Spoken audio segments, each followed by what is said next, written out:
என் பொண்ணு ரேவதியை எனக்கு எதிரா திருப்பி இன்னைக்கு அவன் தான் வேணும்னு இந்த வீட்டை விட்டும் என்ன விட்டும் போகணும்னு அவன் நினைச்சிருக்கானா அந்த கார்த்தி எந்த அளவுக்கு பேசி என் பொண்ணோட மனசை மாத்தி இருப்பான். அவன் சரியான ஃப்ராடுங்க. யாரு ஃப்ராடுன்னு கண்ணாடி முன்னாடி நின்று பார்த்தா அவங்களுக்கே தெரியும்.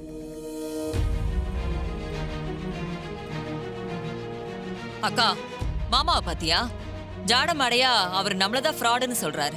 சின்னத்த மாமா முகத்தை பார்த்து நேருக்கு நேரா சொல்றாரு, அதுவே உங்களுக்கு ஜாடமாடியா பேசுற மாதிரியா தெரியுது?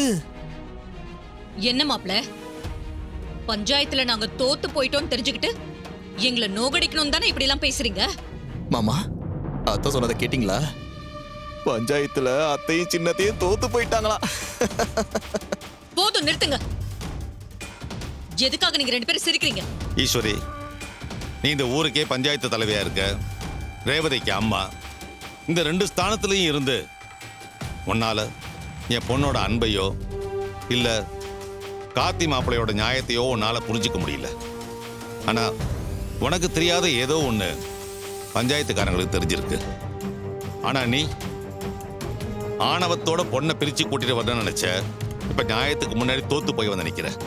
இப்பதான் எனக்கு மனசு ரொம்ப நிம்மதியா இருக்கு. என்ன இருந்தாலும் கார்த்தி உங்க சொந்த அக்கா பையன், அதனால அவனுக்காக நீங்க இப்படி எல்லாம் பேசதானே செய்வீங்க. என் பொண்ணு விஷயத்துல அக்காவும் தங்கச்சியும் மாறி மாறி தப்பு பண்ணிட்டே இருக்கீங்க. தப்பு பண்ண நீங்களே ஒருத்தருக்கு ஒருத்தர் சப்போர்ட் பண்ணிட்டு இருக்கும்போது எந்த தப்புமே பண்ணாம தான் பொண்டாட்டியோட சேர்ந்து வாழணும்னு நினைக்கிற ஏன் மாப்பிள்ளைக்கு நான் சப்போர்ட் பண்றதுல என்ன தப்பு இருக்கு? உங்களுக்கு உங்க தாய் மாமன் பாசம் கண்ணை மறைக்குது. அதனாலதான் என் பொண்ணு மனசு அந்த கார்த்திக் கெடுத்து வச்சிருக்கான்னு கூட உங்களுக்கு தெரியல. மனசை மாத்துறதுக்கு ரேவதி ஒன்றும் சின்ன குழந்தை கிடையாது. அவ ஏற்கனவே கார்த்தி மாப்பிள்ளைய கல்யாணம் பண்ணவ. அதை முதல்ல புத்தியில ஏத்திக்க. உங்களுக்கு என் பொண்ணோட பிரச்சனை எதுவும் புரிய போறது இல்லைங்க. என்ன இருந்தாலும் பொண்ணை பெத்தவன் நானு. என் பொண்ணுக்கு எது சரி எது தப்புன்னு எனக்கு தான் தெரியும்.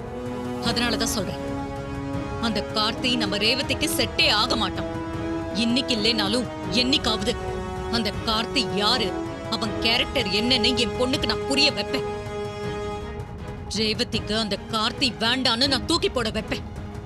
இது நடக்கலைன்னா என் பேரை நான் மாத்திக்கிறேன்.